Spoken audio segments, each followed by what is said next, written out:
Hey, what's up, Silas here. About to go work out, but first, just wanted to post this video out.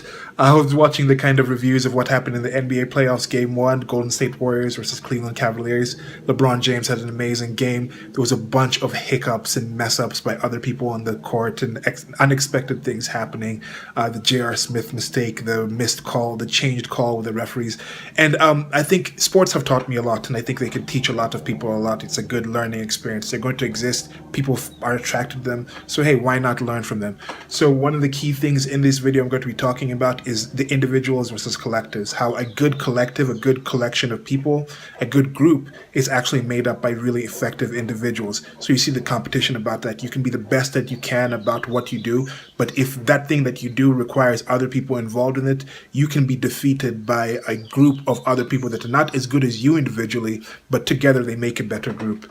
Now, the other thing is also just the way people criticize these people. You have people who have like I have no ability to play at that level, and most of us don't. These are the top people in the world. Yet you can go there and critique what they're doing. You can go there and critique J.R. Smith's mentality and mindset in that point and say this person's completely messed up. It's unforgivable, inexcusable what he did. Yet it's a situation where it's very hard to imagine being in that point. And now, if you can imagine being in that point where just some mind fart or some mistake can kind of switch out and you can just do something completely differently.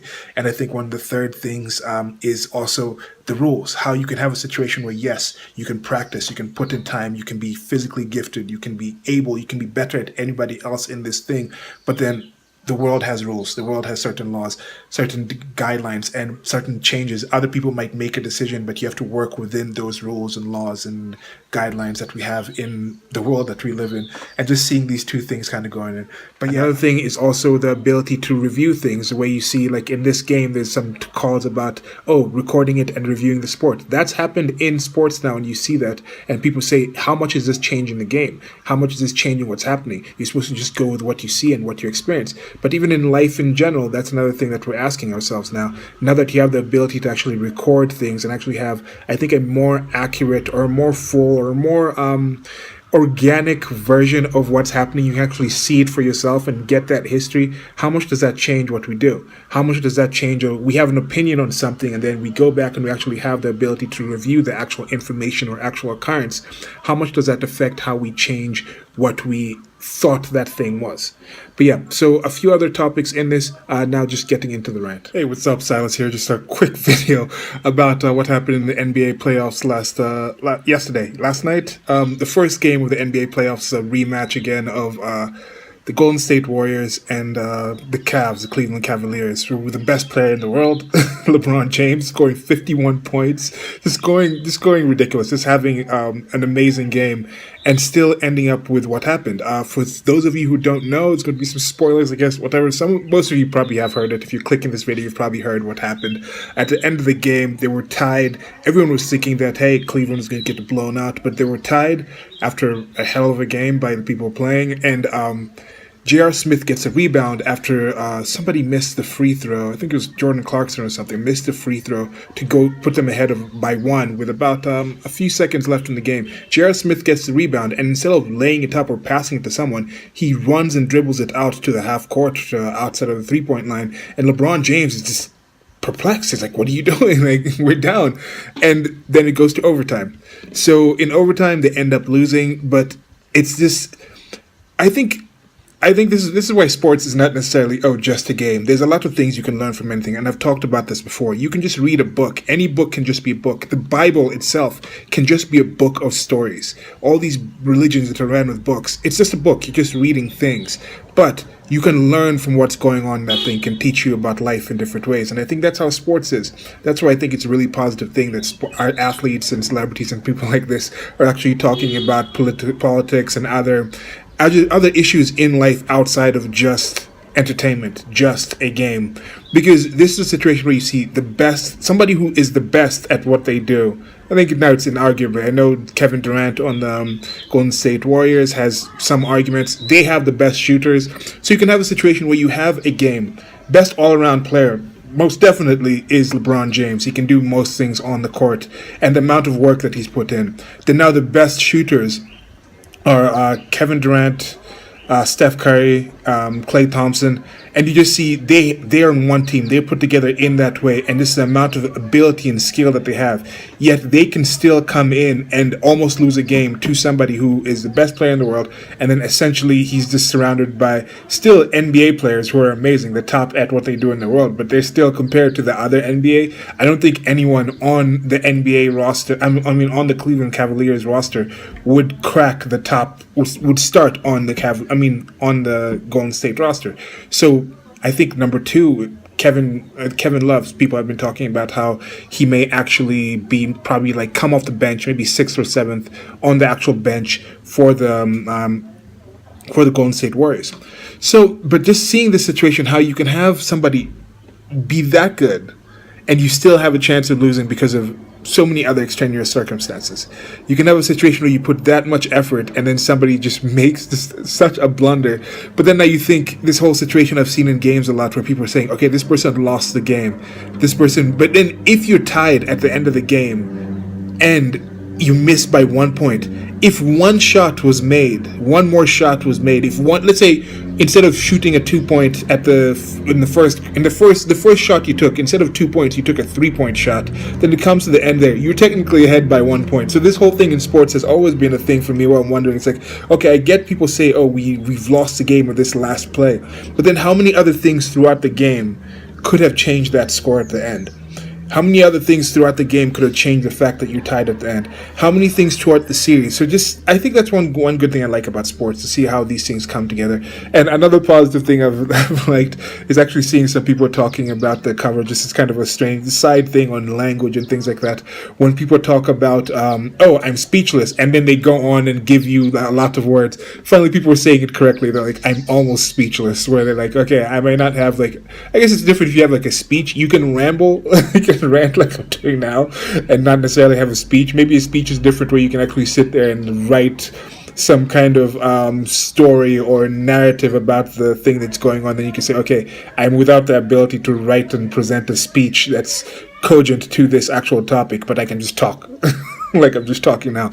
But anyway, I think this is positive. I think it's good to see what's happening with this. I don't know what's going to happen with this series. I think the Cavs will still win one game, probably go 4-1, go to game 5. But yeah, what do you guys think about this? Do you think JR is going to be removed from the team? What do you think the frustration somebody must feel in this kind of situation? I think it's a good educative thing to people, because people watch this. A lot of people watch this, and then I think a lot of people need to find a way, instead of saying, oh, people need to stop watching sports and concentrate on other things. And then when sporting athletes actually start talking about real life issues, like people say, oh, you're just playing a game, we're talking about real life. When they actually start inserting real life issues into the sport, kind of bringing those, highlighting them to like the people who are watching it, those same people, some of the same people who complain about too many people focusing on sports and not real life issues, will complain when sports actually starts bringing real life issues. So which ones do you want? I think if athletes are talking about real life issues, and I think sports is a real life issue, I don't really understand this whole difference. It's like the whole like internet thing, like IRL, in real life, versus like the internet things. Internet is part of real life. So this whole thing of, oh, sports is part of real life, and you can learn a lot from this. You can be the best at what you do, but in the world, it's a team sport. So you can be the best individual player, and I am definitely for individualism over collectivism. But if I'm just living by myself, we are social beings. I can't just live entirely by myself without anything. Also, somebody can do the best that they possibly can and still lose because of other extenuating circumstances. Somebody can have the best intentions to want to do something, want to achieve something, but still not achieve that because there's other people that they rely on also to do that thing. Other people have to move. Other people have to make some moves as well. You could personally do your best as a team, as a collective, but still have another individual just come out and just dominate you due to their own abilities. So there's so many things I think you can learn from sports, and I think some more focus should be made on this. And I may have some bias from having played sports myself, but yeah, I think that was crazy. I didn't really expect this to happen. Just woke up and started watching some of the coverage and things like this. But yeah, so for the Cleveland fans out there, it's got to feel horrible. And yeah, and then one last thing, I said it was going to be a short video. This is going up to 10 minutes now. It's 7 minutes now, but So one last thing is, I know athletes get paid a lot of money, but one of the weird things for me is the interviews they have to give right after the games. This shows me that people don't really want honesty. People don't really want this kind of things because the repetition that some of these people, they just go through the motions and just say these kind of canned statements. And when somebody goes off the break, somebody breaks out of the mold. They're like, "How can you say this? You're not allowed to say this." Or somebody shows their frustration, walks off. You're like, "Oh my god!" Like right now, they're like, "Oh, LeBron James walked off after the last question, after this question by a reporter." That question, first of all, had been asked before. It was a repeated part question. He should be frustrated about it. What do you think he's going to say about it? He's an athlete. He knows his brand. He's not going to just come out and be like, "Yeah, this guy's an idiot." And it was also the last question in that interview session, but they're going to kind of package it as, "Oh, he walks off with it." Anyway, so that whole aspect of having to be interviewed after, I had it on a smaller aspect. It was in high school and college, more so in high school, but it was never really a situation where it's like, oh, like you're supposed to say these certain nice things about your opponents, about your players, about your team, about the situation. And the whole repetition thing, I get that maybe I watched too much of it, so I'm kind of like, oh, I get what this person's going to say. For other people, it might be their first time watching it, so yeah, you package it in a certain way.